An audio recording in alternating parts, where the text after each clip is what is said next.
Welcome to the Illumination Podcast with Nick and Kisma, bringing you ancient wisdom for modern day success so that you can sparkle just a little bit brighter each and every day. If what you hear speaks to your soul, go ahead and give us a rating and a review in iTunes. You can also find us on SoundCloud and Stitcher. And hey, if there's somebody in your life that you think would enjoy this podcast, go ahead and share it with them. Well, hey there, Nick. How are you? I'm great. How are you? I'm good. How was your week? Busy week. A week in Vegas. A week in Vegas. Yeah, that was a little much for me, but also really, really productive. So yeah, and I think it was a little much because we were not staying at a Broughton hotel. A Broughton hotel would have been ultra nice, I can tell you that much. I know, and that brings us to a very, very special guest we have on today, Mr. Larry Broughton, who's someone that we've been really wanting to get on the show for a long time. And we're just going to dive on in because I know so much is going to be revealed as we go forward. So, Larry, welcome to Illumination Podcast, and thank you so much for being here. Well, thanks for having me on, you guys. I really appreciate it. It's hard for me to be on this call without seeing you guys. Every time I see you, either of you, I can't look directly at you. You guys are so sparkly. I'm afraid I'll burn my eyes. Yeah, we're a little sparkly. We do what we can to stay sparkly. But, we've seen you speak several times. We've been at conferences. And I know that there's we were just talking before we got on, we could talk for 5 days. I feel like you have lived so many lifetimes. And the reason that I feel like you'll really benefit our listeners is that you're such a leader. I know when we hear you speak, you talk about leadership and you do it in a way that has this spiritual flavor, texture, and context. Mm-hmm. And so I feel like, I don't know, Nick, but I think we could start there and reverse engineer everything. I think that sounds like a great idea. Yeah. So Larry, if there's just how would you describe your philosophy, your belief, how you teach, and how you are as a leader? Wow. Well, thanks for saying that, by the way, about the spirituality thing, because, honestly, I'm just on a journey and I don't have it all figured out yet. So I think that might be what you see, because I think there are a lot of leaders out there who, when they get in front of people, they pretend they've got it all figured out. Yes. And we've probably been, under the direction of leaders where you can just see that it's smoke and mirrors. Right. And that's not really, this word is way overused, but authentic. Yes. That's kind of a catchphrase, I think, today. I think it's a powerful word. I've been using it for a long time, but I think people are looking for authenticity. I think they were craving it. And so there's a lot of people who have fake authenticity. Right. It might be a paradox, right? Right. But I think that's where it comes from. I'm just on a journey, and you kind of mentioned, I've lived a lot of lifetimes. Well, I think the truth is I have. I think the truth is a lot of us have. I think that's a tough thing for us to get our brains around sometimes. But I can remember you guys were at an event that I was speaking at, and then we did kind of an impromptu Q&A at lunch. Right, with probably Matthew Broughton, I think. I do. I totally remember that. It probably was. And I remember that people were asking me questions, and I love doing these kind of impromptu sessions because it sharpens my skills. But there are times, and that was one of them, when I remember, I don't even know where the hell this stuff is coming from. I'm just channeling this stuff, and I know it's not me. Yeah. I mean, it's me, but it's me from another lifetime, or it's me channeling stuff through my creator, God. I call it God, and I just become a vessel sometimes, and it's powerful. And so I kind of use that as the way I lead. I try to make it, and again, this is overused, but heart-centered, and share my vulnerabilities and my mistakes. And I think that I've learned that over the years, guys, through recognizing that so many people are living behind a mask out of fear. Yeah. And the sooner we can get courageous and live a life of courage, then the more authentic and the more powerful leaders we become. Well, that's beautiful. And one of the things that I'm noticing in that is that there seems to be a little bit of a dichotomy of being a strong leader and also being incredibly vulnerable is one word for it, but I think humble is really the word that really seems to speak more directly to that. Yeah. Can you speak a little bit to that? Like, how do you address both of those? How do you have both? Well, I think the dichotomy comes from that we've been sold a bill of goods. I think it is a bunch of malarkey. When we bought into Hollywood and, novelist idea of what courage and strength is, that it's the lone wolf, it's to take no prisoners. It's the command and control type of leader that is effective, when in truth, it's not. I mean, if we look at history and you look at and let's just be honest, I mean, a lot of my leadership and background has been formed by my time in the Green Berets, where I spent 9 years. And so there is a misconception that these are folks who just go around kicking in doors every day. And yes, that is part of it, but I can tell you, no one loves deeper than a warrior. And I'm not just talking about a warrior who carries a weapon. I'm talking about just warriors in life, because these are people who care more deeply about their family, their friends, their ideals, their beliefs, their country than they do about themselves. Sometimes it takes love to do that. And so the dichotomy, I think, comes in that is that we've just been sold a bill of goods. But the truth is, it takes courage to do this stuff. Give me a second here and I'll just tell you that, it's courage that provides the wisdom to be humble that you mentioned about earlier, Nick. It's with courage, we dare to take risk, and if we don't take risk, risk is the key ingredient to success. I know a lot of people listen to you guys because they want to be more quote unquote successful, right? But it takes risk to do that. It's courage that helps us drive on in the face of lingering doubt and bad economic conditions and bad relationships, right? It's courage that sustains us on this journey towards our dreams and our visions, and it allows us to love more deeply and communicate more effectively. This is all stuff, courage, right? And integrity is based on courage. So I get, we're so afraid that we're going to be judged or be labeled as weak, or, if we're a man, that we're going to be labeled as effeminate or whatever it is. But crying out loud, I think as soon as somebody gets vulnerable, don't you feel a heart tug towards them? Yeah. Right?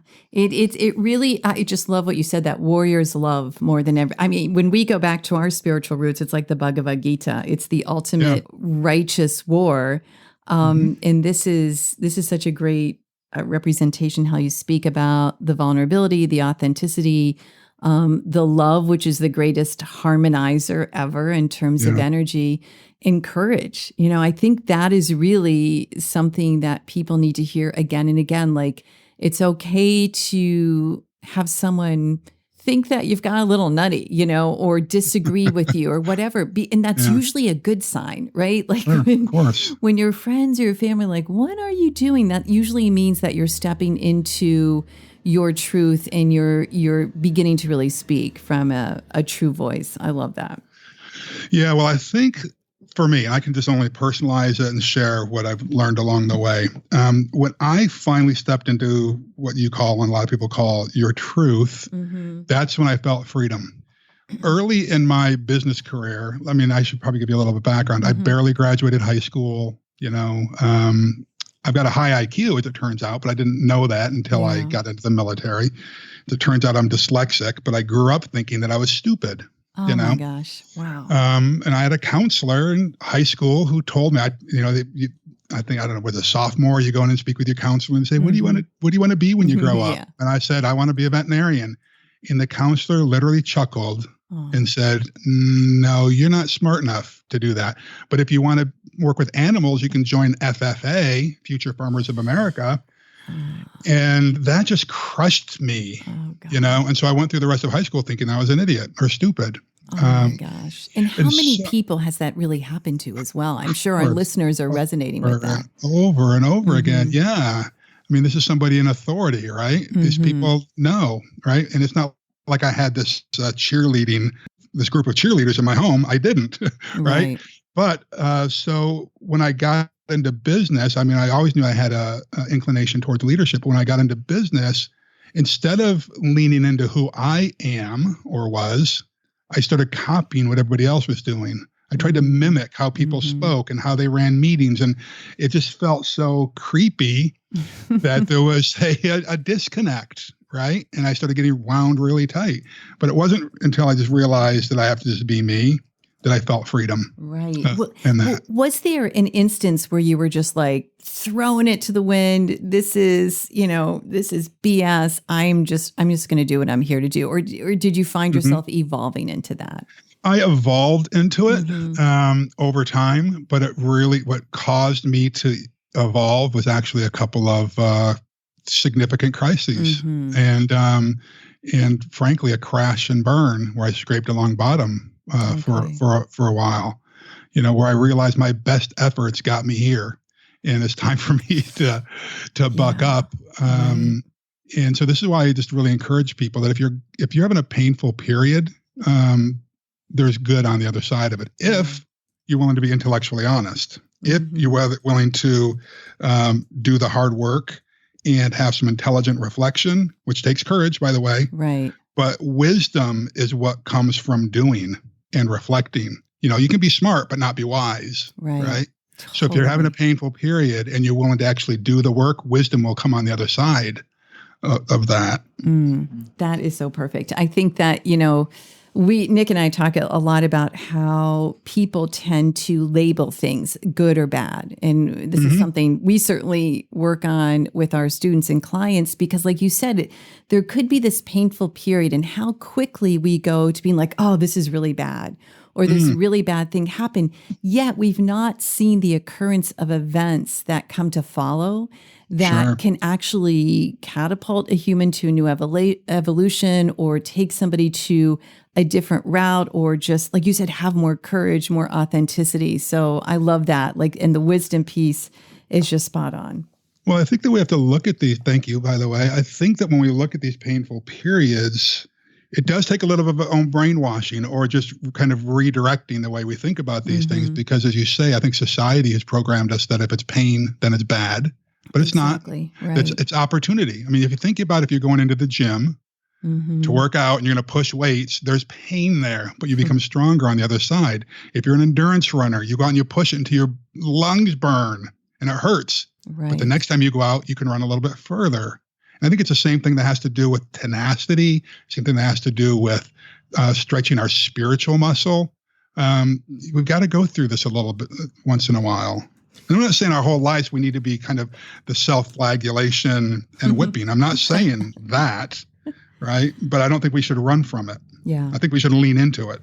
Right. And it seems like there is, when you give that analogy, it makes perfect sense. And anybody is like, yeah, of course it's going to be a little painful when I go and start lifting those weights when I haven't done it in 6 months. But when it gets into the daily life, in building the business, into or if you're going through a tough time in your marriage, I think or relationship or whatever that may be, it somehow a switch gets flipped where it just seems like totally different than that, and it's so easy to stop. I mean, have you seen that in others, and like, what do you do to work around that? Sure, we see it happen all the time. Okay. So only always. Exactly. Only always. So what do we do? Well, it's like, and I'm sorry, but I just have to relate back to my Special Forces days. I love this. I mean, we want to know more about that, obviously. Yeah. Well, you got to surround yourself with people who are bolder and brighter than you are. So cheering helps. We have to have people who just cheer us on. Okay. And not cheer us on like over the cliff. This is why we have to have mentors and coaches in our lives. Someone who speaks wisdom into our lives, right? And the best mentors are wise. I believe that we need to surround ourselves with wise sages and young Turks, right? Wise sages will guide our paths, and the young Turks will, inspire, push us towards innovation and change and thinking about things a little bit differently. But too often we surround ourselves with people who are just like me, mini me's, right?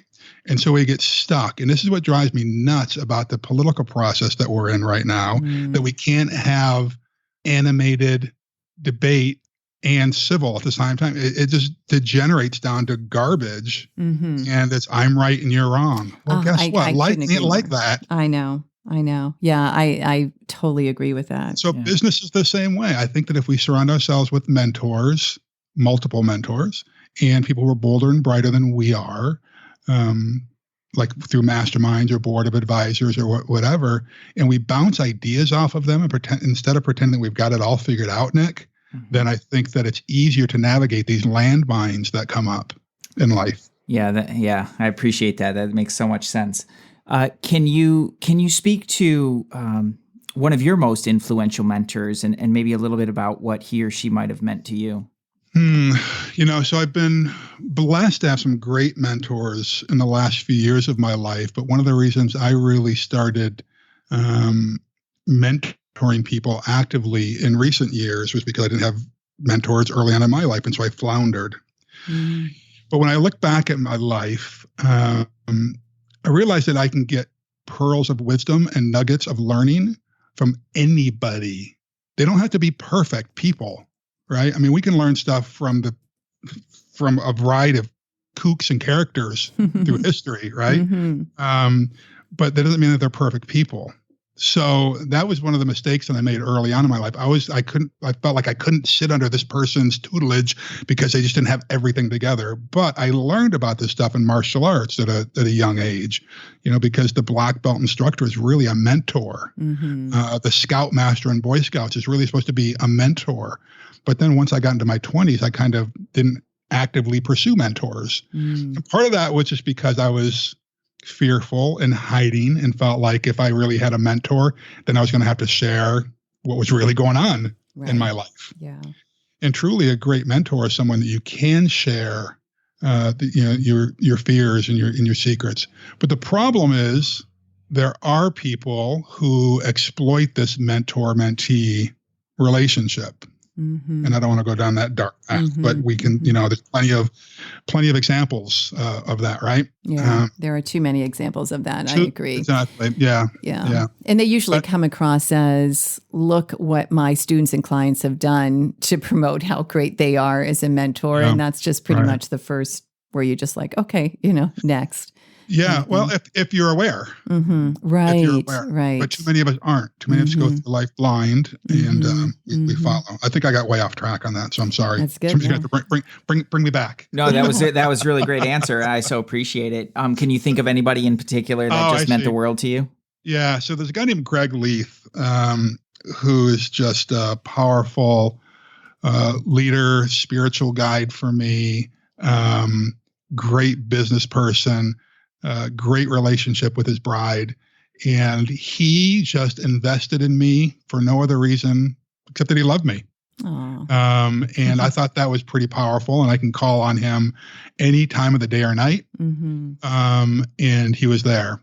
A guy named Daryl Fasaro, who's got a great radio show on Unity Radio called The Funniest Thing with Daryl and Ed. And Daryl was able to show me the importance of humor. In my life and laughter and not getting kind of stuck and wrapped around the axle on what everybody else thinks about me. Right. So those two men in particular, I think have been powerful for me. And I think the important thing for your male listeners is that a relationship with another man is powerful. When you can be really raw and vulnerable with another man, I don't think there's anything else like that. But too often men don't do that. And we're too willing to substitute that male relationship with flirting and other things with women. Yeah, I couldn't agree more. It's so easy to default into that like lone wolf kind of mode that you mentioned. Yeah. All of a sudden it's me against the world and I got to prove myself to do this. And if I don't do it on my own, then it doesn't count. Yes. And that is just great point. No. Man, that's probably about the heaviest burden that I think you could carry around. Yeah. And I'll bet you that's resonating with a lot of the men. Mm-hmm. Well, women too, but I think I can only relate with men on that part. Right? Yeah, I so appreciate that. Thank you. Yeah. Sure. What about the Green Berets? I mean, when did you find yourself walking into a recruitment center? How did that happen? What drew you in? And what do you feel like was the most compelling thing that you learned by being there for 9 years? All right. I'm going to share and I rarely do that. I can maybe once publicly I've done this before. I'm going to share with you the real story. Okay. We love the real story. and the public story. The public story I tell is that, and there is some truth to this, but there's a backstory on it. I was at a martial arts tournament in California back in, I think it was 1982. My twin brother and I were at a martial arts tournament out in San Jose. We were from rural New York. And I'd heard a rumor that the Army was going to be sponsoring the first Taekwondo team for the Olympics in 1984. And I wanted to look for a way out of where I was living in my circumstance. And I kind of had, believed in myself quite a bit back then, more than I probably should have. And I didn't even study Taekwondo. I studied a style that looked similar to it, but I thought this was my chance out. And so I went into the recruiter's office and did basically a sales pitch on why I should be on the Army Taekwondo team. And he kind of said, hey, you need to be in the Army to be on the Army Taekwondo team. And so he got me to take the ASVAB, which is the Armed Services Vocational Aptitude Battery. And I scored quite high on it, or very high on it, actually. And he said, hey, you could even get into Special Forces with this score. Why don't you try out for that? And I didn't know what Special Forces was. And so he explained to me what the Green Berets were. And I thought that was very cool. And so I tried out and did really well and got in. The real story is that I was running. I was on the run. I wanted to get as far away from where I was living as I could. I wanted to prove that I was the biggest, baddest mofo out there because of some wounding that had happened to me. And I never wanted that to happen again.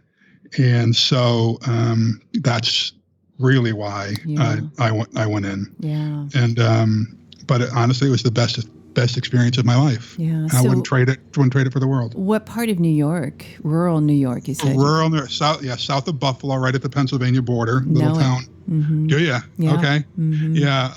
I grew up in a little town called Weston's Mills. No stoplights in that town. The big city of 18,000 people was Olean, New York.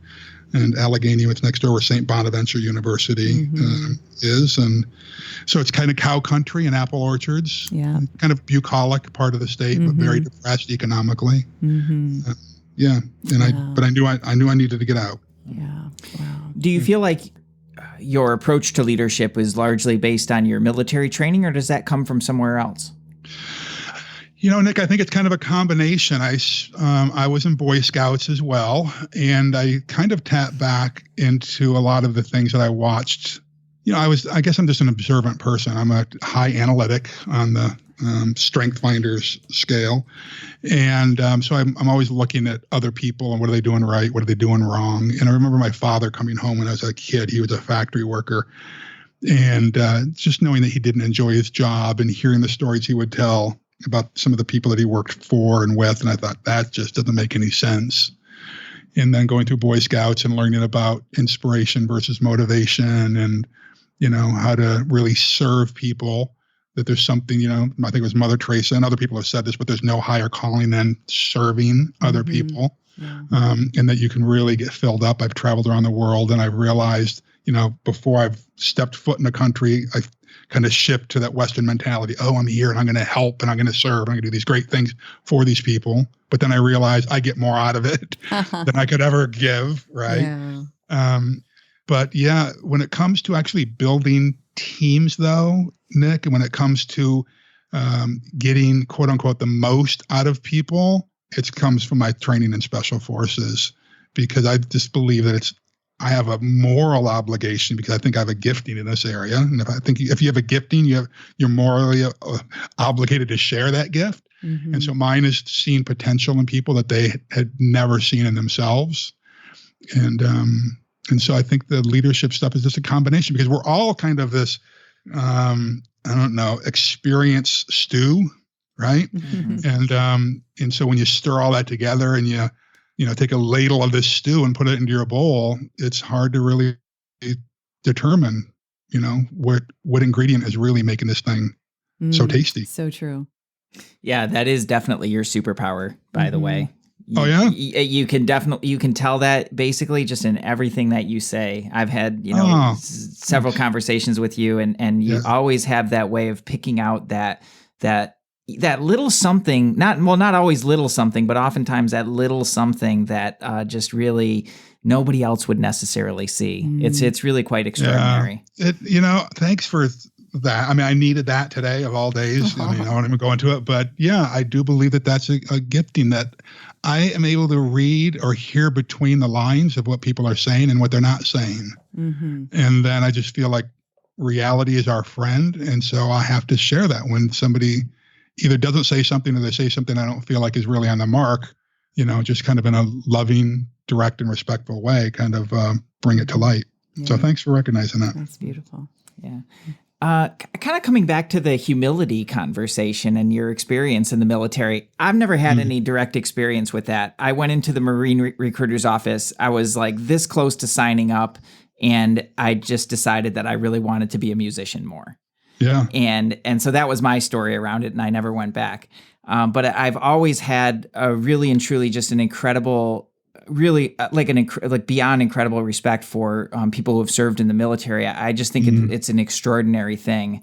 And what I'm curious about, and what I can only imagine, is how chaotic those environments can become for you and how humbling that must be. And so I wonder, I just kind of wonder, just more out of curiosity, is like, how does that, do you feel like that's influenced that sense of humility that really stays with you throughout? Yeah, it does. When you realize that there are brothers and sisters to your right, left, and at your six, they say, behind you, who have got your back, and they're willing to do that to the death. How many people actually have that in their life? With the exception of maybe people like you guys, right? Where you're really totally committed life partners, right? I mean, I know marriages, frankly, where they don't really have each other's back. I mean, how many times do you see relationships where they actually belittle each other? They tear each other down instead of building each other up. Yeah, it hurts, right, to even see that. But in the military, Nick, when you know that people are willing to do that, it's powerful. It is life-changing, and there's nothing like it. And it's hard to ever get that out of your head, because I remember when I first got out of the military, I longed to go back in, because I just, I knew that I needed to get out because I felt like God, the world, the universe had bigger plans for me, that I could impact more people. I could make a more positive impact on the world outside the military than in the military. But I longed for that camaraderie, knowing that somebody had my back. I just, I really longed for it. And so because of that, when you know that people are willing to sacrifice for you, for me, you're willing to do that, it's humbling. And frankly, at least in special forces, and that's all I can speak to, the only unit I ever served in was in special forces. If you got too big for your britches, there was somebody there to knock you down. Kind of got your karmic smackdown, right? Exactly. And I think that we all need that in life sometimes, because there was a time in my life when I started this company. I was in San Francisco for about 14 years and a partner in another hotel company up there before I started this one. And I started believing my own stuff. I was getting a little too big for my own britches, and I didn't have a mentor, and I was not in a mastermind, and I, didn't have a board of advisors. And then the recession in 2001 hit, and it was that kind of one of the things that that brought me back to earth. Right. Wow. I needed that. Well, tell us then your company now. This is, so you were with another hotel company, 2001 hit. Then when did the creation of what I watch your posts. I'm looking at all these cool places you're going. I know you're so proud of it. And I love how you talk about your team and the staff, and just share a bit about Broughton Hotels. All right. So I started the company in 2001. Not the greatest time to be starting a hotel company, because at that point, that recession that hit in 2001 was the deepest recession we'd had since World War II. And, we had the dot-com bomb and national recession and SARS. I don't know if you guys remember the avian flu. I was in Hong Kong for SARS. Oh, well, there you go. There you go. That. Yeah. Yeah. And at that time, all of my investments were wrapped up in my former company. And all those hotels were in San Francisco, where a third of that market was from the Pacific Rim. And so our values of all of our hotels dropped by about 45%. And I was trying to launch this company down here, and then 9/11 hit. Right. So it was a tough time to be launching a new hotel company. But I really got focused on building really lean teams and doing projects that were fun. And I felt like I wanted to create an organization that built people up, and, I'm going to kill this quote, but Herb Kelleher, the former chairman founder of Southwest, said something like, we get it all wrong. We've got it backwards. We tend to use people and manage resources, but it should be the other way around. Right? Yeah, right. And so I thought that's powerful. And so I'm going to really try to build people up, because I read years ago the State of the American Workforce survey by the Gallup organization, and they found, and they do it every year, and it tends not to shift very much, that about 67% of the American workforce is disengaged or actively disengaged. And what they found is the reason is that people aren't developed. They're not working in their strengths. And when people aren't working in their strengths, life feels like a grind. Right. And they take it home and they're frustrated. And so I said, well, gosh, I want to build an organization that's a little bit different, where people enjoy where they work, where sparks fly when they're working with their team members, and, and they have a ball. Now, we miss it. We don't get it right every day, but at least that's what we aspire to be. And the people around here know that. And so for those, I kind of skipped over this. So we're a hotel company. We have about 20 hotels in the portfolio in various stages of acquisition, or we're currently owning or operating. Most of them are boutique hotels, lifestyle hotels. I think people know what that term is nowadays.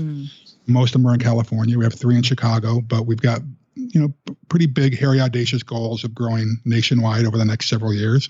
And so we're looking at markets like Austin and Boston and New York and Atlanta. Yeah. So we're looking to have some fun along the way and offer people opportunity to grow. I think you're going to be getting some applications from Aspire.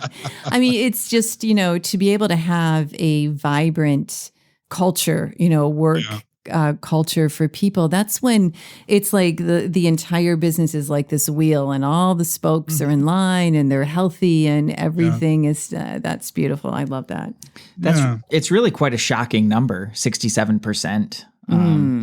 It's kind of mind-boggling. That people are disengaged. Was that it? Yeah. Yeah. Well, think about this now. For those who don't know what disengaged is, so they're disengaged or actively disengaged. So disengaged is somebody who comes in and it's Monday and they say, "Oh, I can't wait for Friday," or "Hey, when's payday, boss?" Or "Hey, when can I, take my vacation?" Those are people who are disengaged. Actively disengaged, it's like 20-some%, 27%, I think it is. And these are people who self-select, say, "Hey, yeah, I'm stealing from the company. I'm running my own business, but using my employer's equipment, technology, whatever." People who are selling secrets, that kind of stuff. That's a disgusting number. Now, but the good news is that it's much better than the world, because they do a state of the world workforce as well, or global workforce as well. And the numbers are much worse than here in the U.S. Oh my gosh.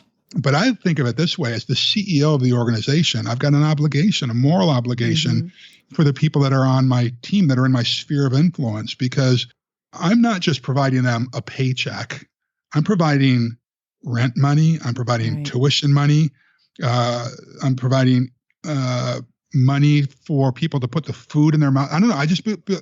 This is so crunchy granola for some of my special forces brothers, but there's energy that I put out there, and if it's gross, then that impacts every person that's in that long tail. I don't know. Maybe I'm getting too airy-fairy. No, but I anyway. think it's absolutely. You're speaking our language. I mean, your energy, right? The frequency is like, as you elevate your frequency, that's what you're attracting into your company, and you're giving. Yeah.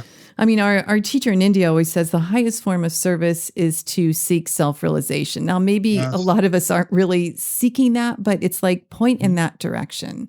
And as you point in that direction, you're lifting up everybody around you. Or they decide, not my gig, and I'm going to go. And that's okay too. Well, I think that's so key, because, so many of us want to be more wise, right? I mean, when it comes down to it, as leaders, I think in particular, but without self-realization, you're never going to be wise. That's right. It's just not going to happen. We think that by reading a book or going to another seminar that we're going to become wise. No. Doing does not create wisdom. I mean, I'm sorry, doing does create wisdom, not learning. Exactly. You have to integrate. You have to integrate to create the wisdom. Spot on. Couldn't agree more. Yeah, I love that. Well, so do you see yourself with your hotel company for the rest of your life, or do you have goals to sell it, or you're like, who knows? Let's see. Who knows? Who knows? I know that I'll be in the hotel industry the rest of my life because it's just, there's so many elements of it that just spark my, I guess get a lot of energy from. I do know that there's been a project I've had in my back pocket and on the burner for years that I shared with a few people, and it's called the Giving Hotel. And the idea is that all the profits from the hotel go to serving third world and developing countries for entrepreneurship, women's education, and water, clean water. I think that the big issue in the world right now is water. It's not nuclear problems. It's not warring factions. It's the control of water and clean water, that is. And I don't think that, if we don't have education for women are really, the Dalai Lama said it's Western women that are going to save the world. Right. I think that we have to have women in entrepreneurship and leadership positions throughout the world. I agree. And so the idea is that we would have about 10 of these hotels around the world. And so let's say that I've got a hotel in Los Angeles that's going to be benefiting these issues in Indonesia.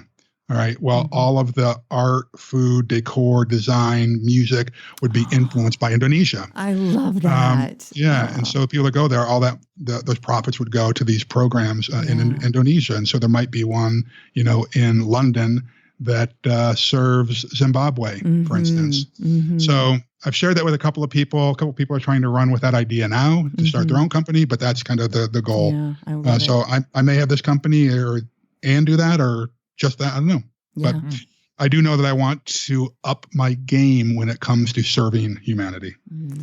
That brings up a really cool conversation. And I'm curious how, because it's not something that you hear a lot about, is like giving in business. I think it's kind of like it's sort of there on the undercurrent sometimes, but to meet somebody like yourself who's actively seeking a way to do that bigger and bigger is, one, amazing, and two is I'm curious, like philosophically, kind of how you see that working in business. Like, what is the role of giving and tithing in business? How does that serve prosperity?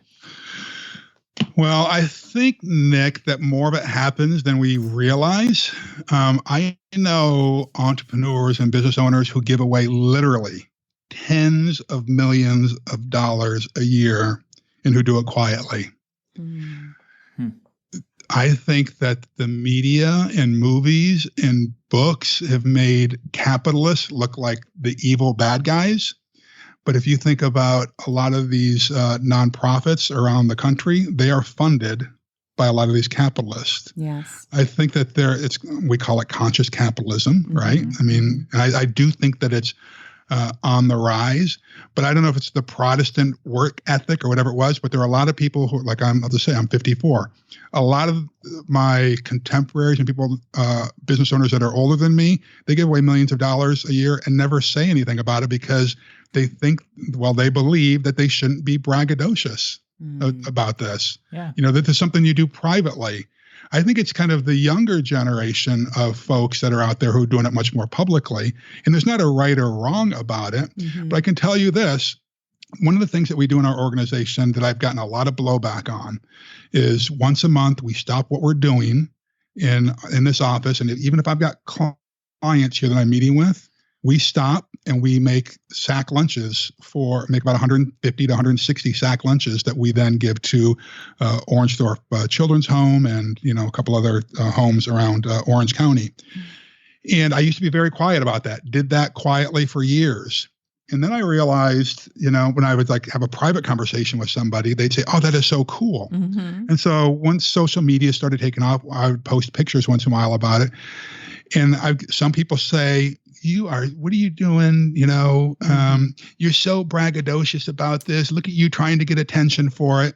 And I had to like brush it off and say, no, what I'm doing is trying to encourage other business owners to show that for $200, you can serve 160 meals to people, you know? And I have had a lot of people who say, hey, thanks for the inspiration. I want to do that in my company totally. too. Yeah. Social media needs more of those posts. Oh, good. I agree. Totally. I agree. Yes. Yeah. Yes. But there are people, you know, we just all have to be aware of this, that when you do give, when you do serve, I think there's always going to be sharpshooters out there who are questioning your motives. Exactly. Well, that's because they're questioning. They're questioning their own motives or lack thereof. So, Sure, but I think that has inhibited, though, or prohibited people from going public about the millions of dollars that are given away, given away each year. I think people should talk.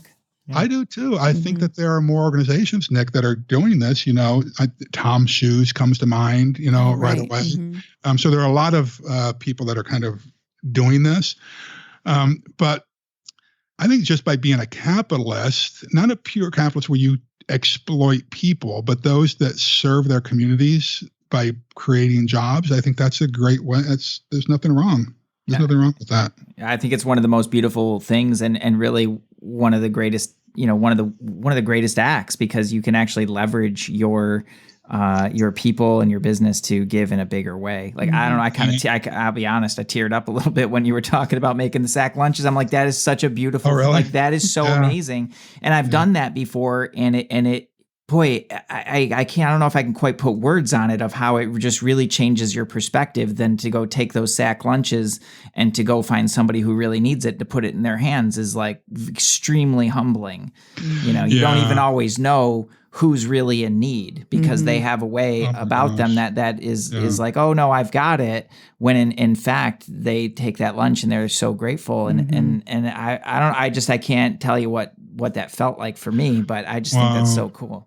Well, let me just encourage people to do something like that then, because I'm glad that resonated with you. So the 160 that we do is just here with a few people that are here in our home office, but we try to do this around all the hotels every month, right? And to serve the community that they're in.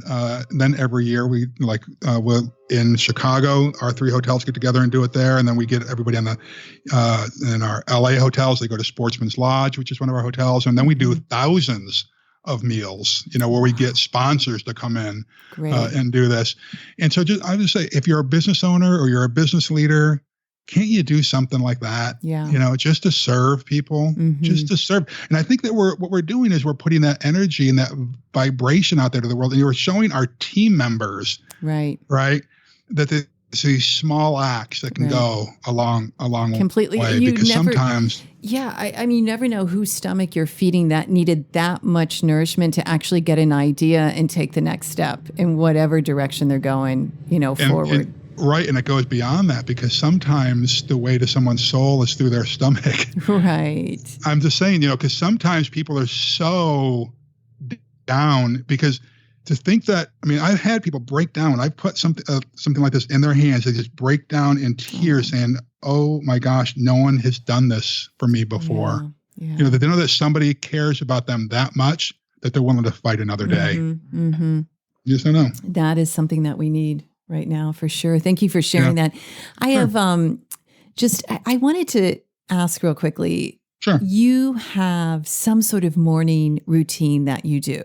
Is that correct? Because I watch you and I'm like, look what Larry just posted. This is so cool. And so I know someone like you cannot start your day with an automatic tweet and CNN and Facebook. Like, there's something that happens before you enter the real world. Is that correct?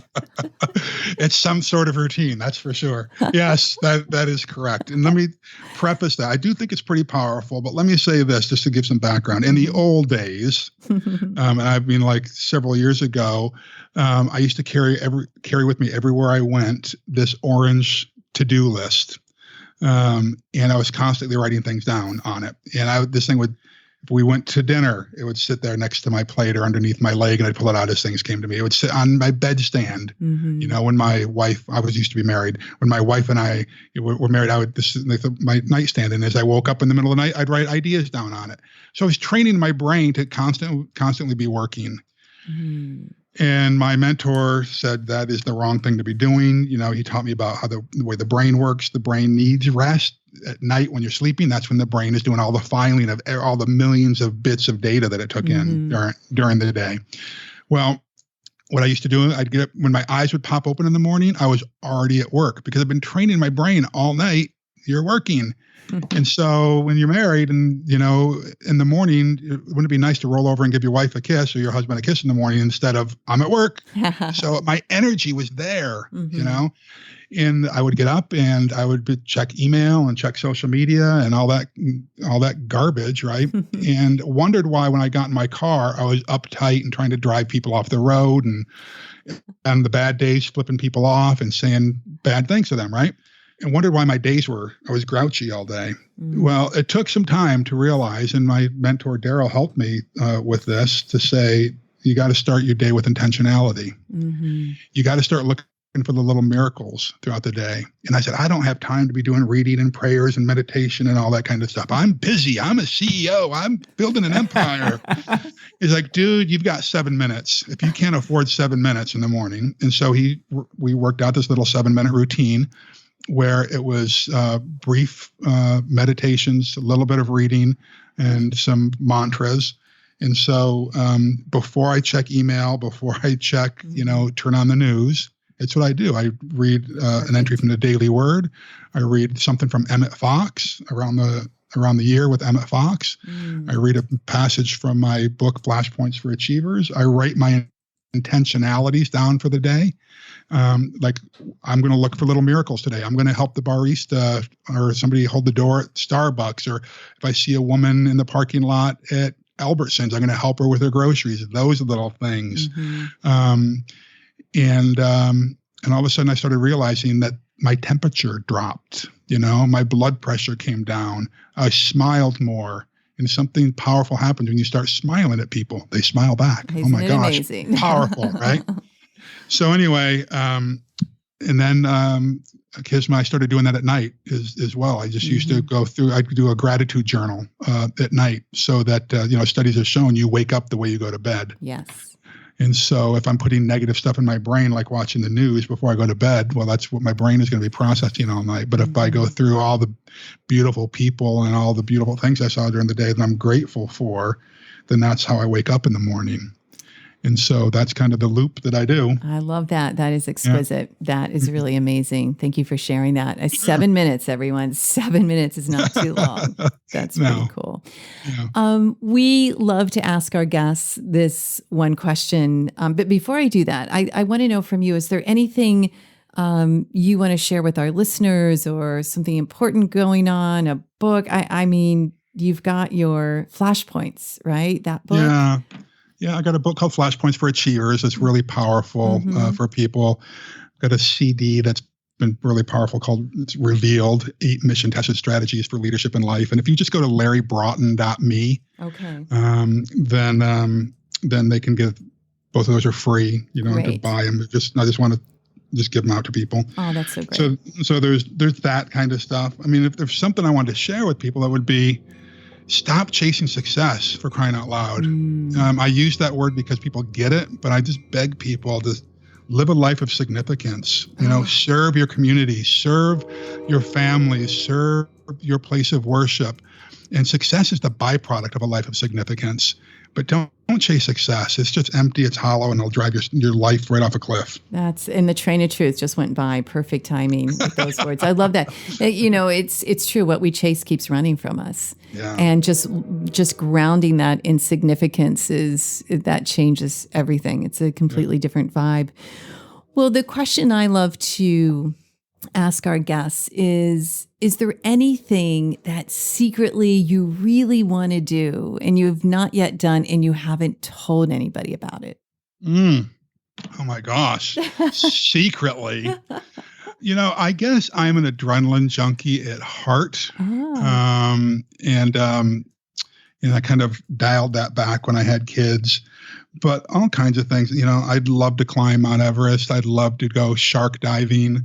I've got a whole bucket list of like adventure types of things. I would love, love, love, love, love to get a couple of people, and we each have our own little planes and fly around the world for a year. Oh, dude, I hope you do that. That That's is so cool. amazing. Wouldn't that be cool? And just have Yes. little, little landing strips that we could stop off at everywhere around the world. This is I hope this I know this manifestation will come to fruition. That's gorgeous. Yeah, I think so too. Oh, that is so great. Well, gosh, Larry, thank you so much for sharing. This has been just full of rich advice and vulnerability and authenticity, like all of, you. I just want to say to our listeners, Larry is who he is. Like, I love that about you. You're very strong. You're very direct, but very compassionate, and that you just don't put any airs about you. It's just very truthful. So thank you for that. Thank you. It's been a blessing to be with you guys. Thank you. What a pleasure. Thank you. Yeah. Thank you so much, Larry. All righty. Thanks, guys. Namaste. Namaste.